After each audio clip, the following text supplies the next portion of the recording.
If you don't believe the story we're going to tell you, don't come crying around and say we didn't warn you. Better listen to Living Credit on Theater 5.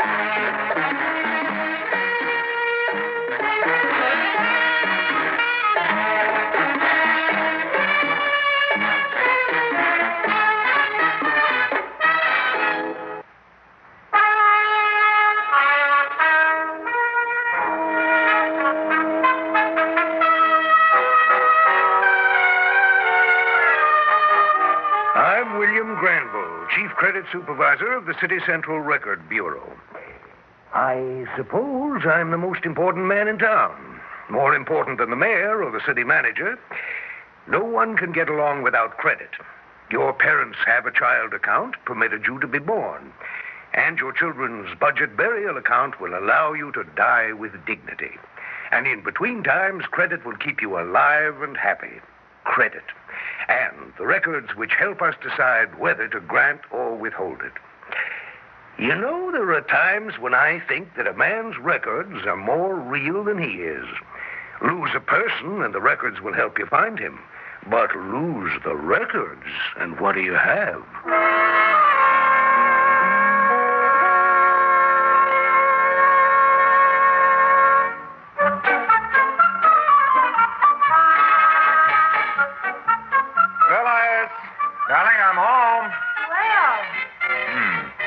Good day? Absolutely exhausting.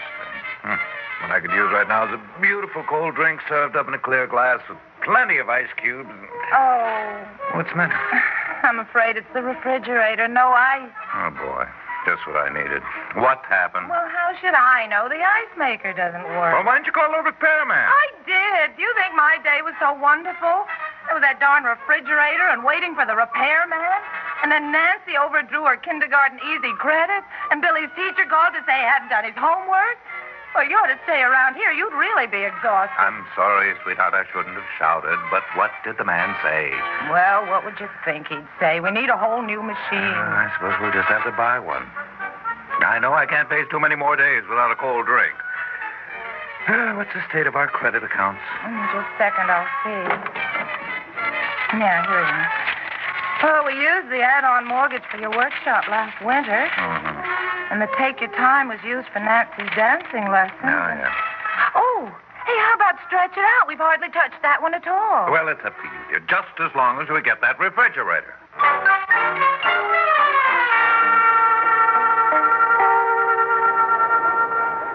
Now, you say that this is your best model? I mean the ice maker. The ice maker especially. I don't want any trouble with it. I can assure you it's reliable. You're positive? I don't know of a single complaint. Well, in that case, I'll take it. Oh, you won't be sorry. Now, if you let me write up the order, Mrs. It's Mrs. Marvin Crowell. And which credit plan did you say you preferred? Stretch it out. My husband and I decided last night that... Oh, here it is. Here's the charge card. Oh, thank you. Good. Now, just sign here. Mm-hmm. And when will it be delivered? In a few days. We'll rush your application to City Central Credit today. Thank you. Oh, thank you, Mrs. Crowell.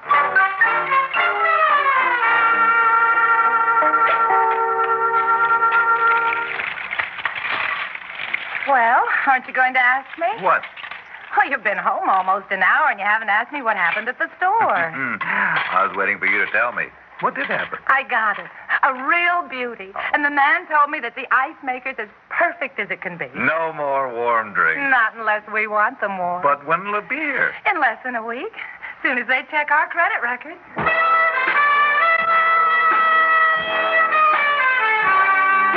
Approved. Approved. Disapproved. Approved. Now what do I stamp on this one? Help? Or maybe calamity? He's already used up 3 times his total credit quota? No, that's impossible. Someone would have caught it. Well, here's a nice stamp I haven't used in a long time. Hold for further action. I'll just ship this problem upstairs. Dear Mr. Buchanan, just wait until you meet the Crowell family. And that is that. Now, approve.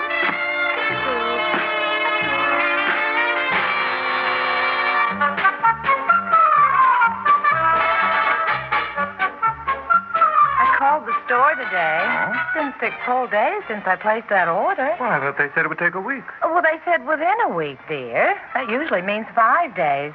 So I decided to call them and see if anything has gone wrong with our credit application. Had anything? No. No, in fact, they said my application had gone to City Central on the day my order was placed. It was marked rushed, too. You see? Yeah, well, I hope nothing's happened to it in the record bureau. Oh, no, darling. You know nothing can go wrong there.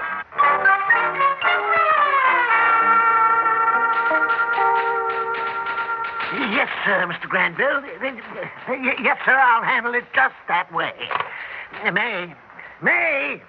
Where the devil is that girl? She leaves a bunch of files on that desk and then rushes off, and I've got to talk to Mr. Granville about finding a new secretary. Let May give someone else a headache for a change. What's this? Hold for further action. Oh, I haven't seen one of those in a... Crowell, Marvin T. and Phyllis L. Optimum family of 2 adults and 2 children. Oh, very good. Total credit used on all accounts equals 3 times total credit allowable? Oh, not so good. In fact, very bad. May? Yes, Mr. Buchanan. Where have you been? No. Never mind telling me. Just get hold of all credit information for Crowell, Marvin T. and family. I want to know what credit accounts he's been overdrawing on and how much. It looks like somebody's either made a colossal error or Mr. Crowell is one of our master swindlers. No, and put this folder in a hold file till the other records are sent through. We'll have to keep the crowds in abeyance for a while. The Crowells? Yeah, they're files, of course. Though I must say I sometimes agree with Mr. Granville's theory about a person's files being more real than he himself. Well, that's all, May.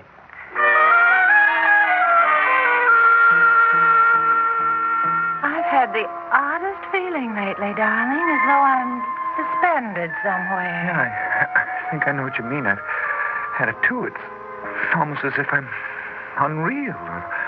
The world is unreal. I don't know which. I wonder what it means. Perhaps it's the weather. Maybe sunspots. Do you think we should see a doctor, dear? Yeah, I think we should. Why don't you call Dr. Saunders tomorrow? Something must be terribly, terribly wrong.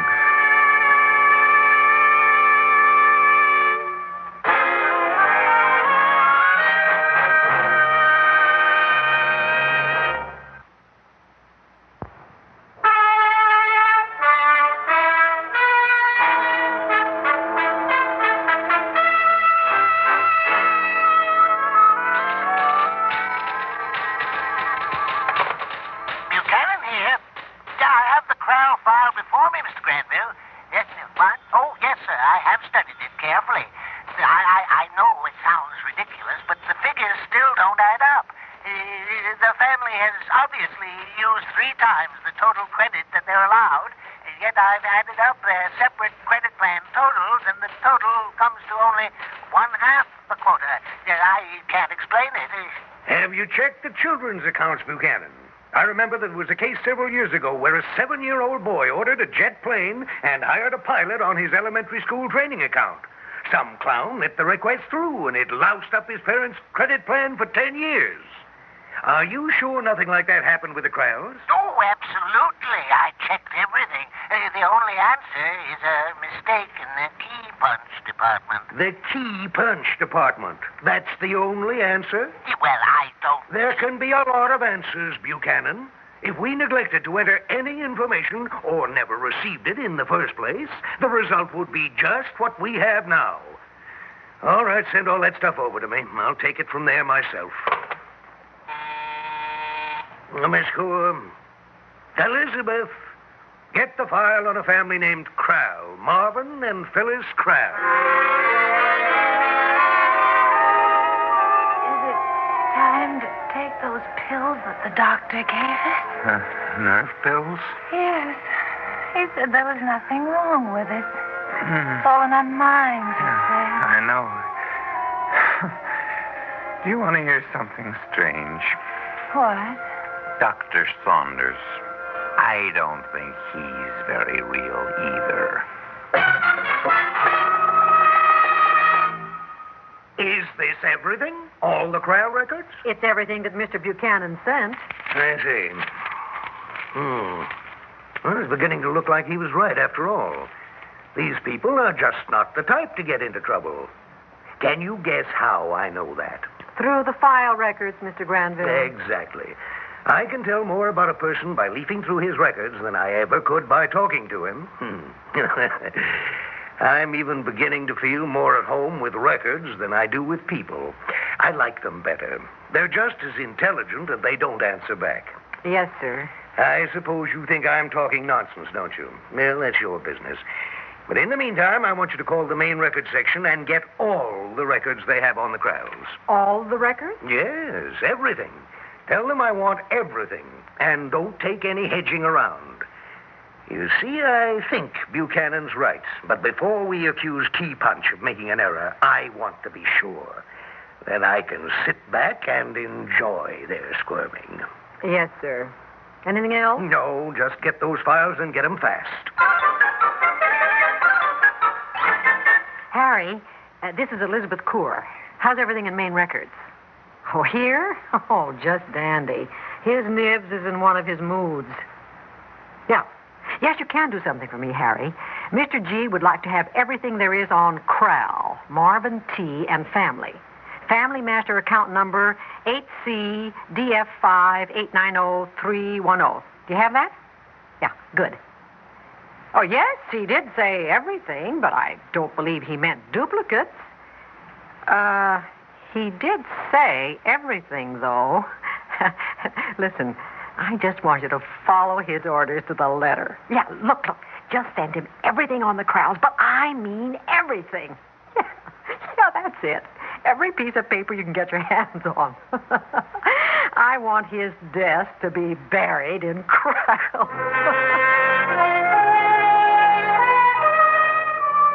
Marvin, why do you keep looking over your shoulder? Well, it's strange, but with all those other odd things. Yes. I didn't want to tell you, but I keep having the feeling that someone's spying on me, observing me. Like a scientist watching you under a microscope? Yeah, but how do you know? Is it happening to you, too? Yes. Yes, to both of us, like before. And the nerve pills don't help, do they? No, not at all. Marvin? Yes, dear? What's happening to all of us? I don't know, dear. I don't know. I can't think. What is all this? It's what you ordered, Mr. Granville. Everything on the Crowell family, with all the triplicates and quadruplicates that main records sent up. Triplicates? Quadruplicates? Yes, sir. You did say everything, didn't you? Well, I ordered everything. You ordered... Oh. Well, I have been driving you pretty hard these last few weeks, haven't I, Elizabeth? Oh, why, Mr. Granville, I'm not saying... You don't have to. I know the technique. Follow the boss's orders to the letter and hope that he strangles in them. I've used that trick once or twice myself. And what are you going to do? Well, you're too good a secretary to fire, so I guess I'll just have to take you out to lunch. Oh, well, thank you, Mr. Granville, but that's hardly necessary. Just let me go through this mess first and see if I'm not right about Key Punch. I'll get it. Granville here. Ah, yes, Anderson. I was rather expecting to hear from Key Punch. It's Anderson and Key Punch. What's that? You say the Crowell family case has come to your attention. He says the Crowell family case has come to his attention. Yes, Anderson, I rather thought it might come to your attention. Yes, I know that something seems to have gone wrong. The question is where? Yes, we have the records. Yes, we have all the records. I told him we have all the records. Yes, we have duplicates, triplicates, quadruplicates, everything. We're thorough here, Anderson. Now, Anderson, don't cry. He's crying. What's that? You say that Key Punch punched an extra hole in the Krell family's MasterCard? Key Punch punched an extra hole in the Krell card. No, don't jump, Anderson. He was going to jump out the window. Pull yourself together, old man. There. Of course, we'll keep your secret. Now, what are you going to do? I see. You're going to destroy this MasterCard and then make a corrected card from the records. Well, of course, that's the thing to do. What are you afraid of? Oh, the evidence. Yes, of course, I understand that you don't ever want anyone to know. But I promise that we won't tell. Remember, we don't ever tell. Why don't you just tear the card up? Or why don't you just burn it? That's what they always do with secret papers. Good. Burn it up and no one will ever be the wiser. Goodbye. Well, that's that. It's time for us to go to a well-earned lunch, Elizabeth. Shouldn't I send these papers back to the files first? I'm sorry about all those duplicates. You forget it. We'll take care of them when we return. We have to celebrate. I'll meet you at the elevator. All right, I just want to get my bag. Oh, darn. Everything's on the floor. It serves me right for pulling a stunt like that. Well, I better leave them there now and run, or he'll snap my head off. Thank goodness cleanup doesn't come until 5. I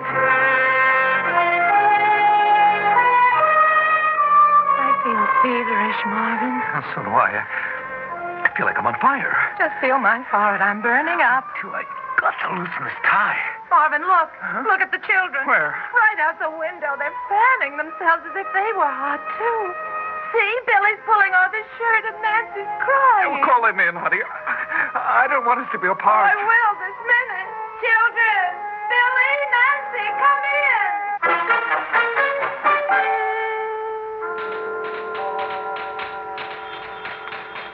Now, that is what I call a pleasant lunch, Betty. We ought to do that more often. That would be very nice, sir. Thank you. Now, to clear up that little matter about the, what was the name of that family? I've completely forgotten. Mr. Granville, look. Did you see this notice? What notice, my dear? Well, here on the board. They're adding an extra cleanup detail to this floor. Very commendable. All but I don't... those papers, Mr. Granville, I dropped them on the floor before we left. You mean that whole file? And I was going to pick them up when we got back with the new cleaning schedule. Oh, they're gone. Oh, no. Not the whole file. Yes. Well, that was every record anybody has of them. They're gone. They've taken them to the incinerator. Murder. It's murder. What? You've murdered them. Oh. They have no more records. They're not real anymore. They don't exist.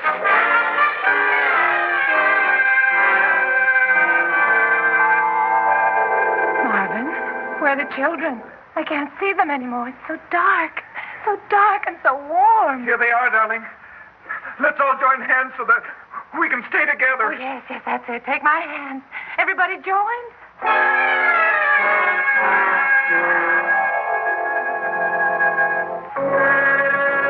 Marvin? Billy, where are your hands? I was holding them just a moment ago, and now they're gone. Where are your hands? Nancy, where are you? Don't run away. Phyllis! Billy! Can't see or hear anyone. Why won't someone answer? Billy! Nancy! Phyllis! Mommy? Mommy? There's nobody here. There's not even me.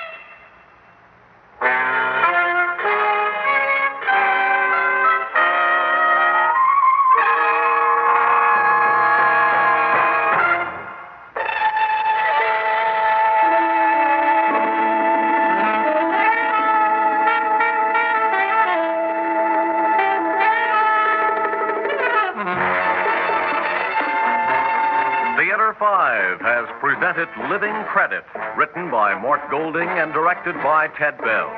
In the cast, Court Benson, Mary Kay Wells, Cliff Owen, Vicky Vola, Robert Dryden, and Evelyn Juster. Audio engineers Bill Sandreuter and Marty Folia. Sound technician Ed Begley. Script editor Jack C. Wilson. Original music by Alexander Vlastotsenko. Orchestra under the direction of Glenn Osser.